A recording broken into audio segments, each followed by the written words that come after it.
نبی صلی اللہ علیہ وسلم نے عید کے آداب سکھائے ہیں۔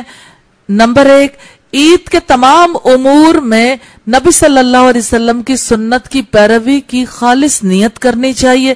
مثلا نماز کے لیے جاتے ہوئے، نماز ادا کرتے ہوئے، نیا لباس پہنتے ہوئے، رشتہ داروں سے ملاقات کرتے ہوئے، خوشی کا اظہار کرتے ہوئے، ہر مقام پر نیت کو خالص رکھنا ضروری ہے۔ اس سے ہمیں یہ بھی پتہ چل گیا کہ یہ کام ہے عید کے جن کو عید کے دن انجام دینا ہے، لیکن خالص نیت کے ساتھ۔ جو کام رہ جاتا ہے نا، وہ نیت کا اخلاص ہے۔ جب نیت درست نہیں ہوتی تو عمل بھی درست نہیں ہوتا، اس لیے سب سے زیادہ نیت کی طرف توجہ کرنے کی ضرورت ہے۔ دوسری بات ہے، عید کے دن غسل کرنا چاہیے۔ تمام مسلمانوں کے درمیان جانے کے لیے غسل کرنے میں بڑی حکمت ہے۔ اس کی وجہ سے جسم کی بو دور ہوتی ہے اور اچھی خوشبو آتی ہے۔ متا کی روایت والیوم 1 پیج 177 پر ہے، کتاب العیدین میں ہے۔ تیسری بات ہے، خوشبو لگانی چاہیے۔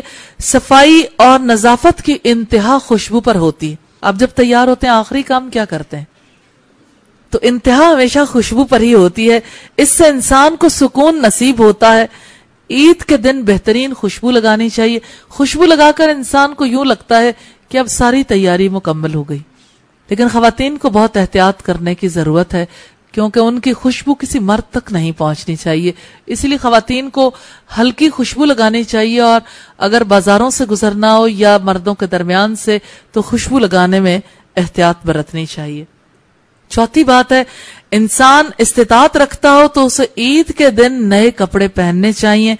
اس سے اللہ تعالیٰ کی نعمت کا اظہار ہوتا ہے اور عید کی خوشی پر اظہار مسرت بھی۔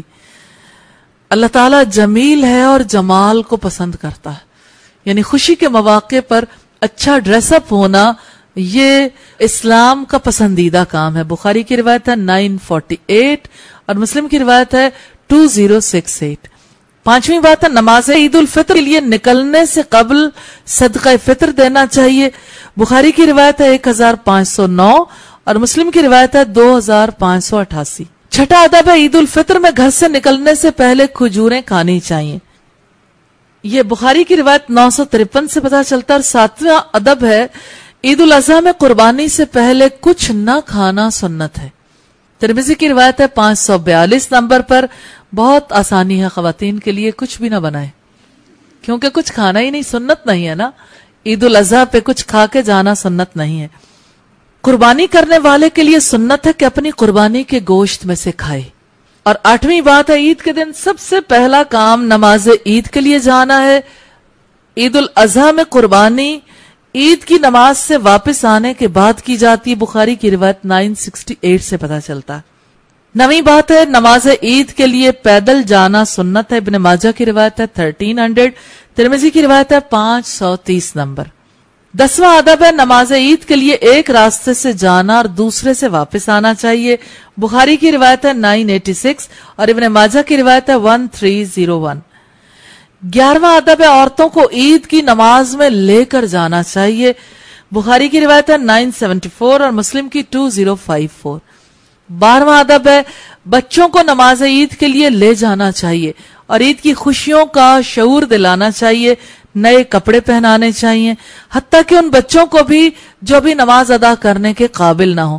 بخاری کی روایت ہے 975 اور 977، مسلم کی روایت ہے 2045 اور صحیح الجامع 4888 پہ ہے۔ 13واں ادب ہے، عیدگاہ پہنچنے تک اونچی آواز سے تحلیل لا الہ الا اللہ اور تکبیریں پڑھتے رہنا چاہیے۔ یہ اسلامی شاعر میں سے ہے۔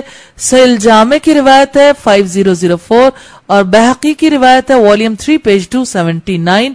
لیکن سب لوگوں کا اکٹھے تکبیر پڑھنا ثابت نہیں ہے کہ سہیلیاں سکھیاں اکٹھے جائیں، فرینڈز جا رہی ہیں یا فیملی کے لوگ، سب لوگ اونچی اونچی آواز سے بیک آواز تکبیریں پڑھتے جا رہے ہیں، یہ سنت سے ثابت نہیں ہے۔ 14واں ادب ہے، نماز عید سے پہلے کوئی نفل نماز نہیں پڑھنی چاہیے۔ ابن ماجہ کی روایت ہے 1293 نمبر پہ۔ 15واں ادب ہے، عید کی نماز کے بعد جانور قربان کرنے چاہیے۔ بخاری کی روایت ہے 968 اور مسلم کی روایت ہے 5069۔ 16واں ادب ہے، نماز کے مقام پر قربانیاں کرنا جائز ہے۔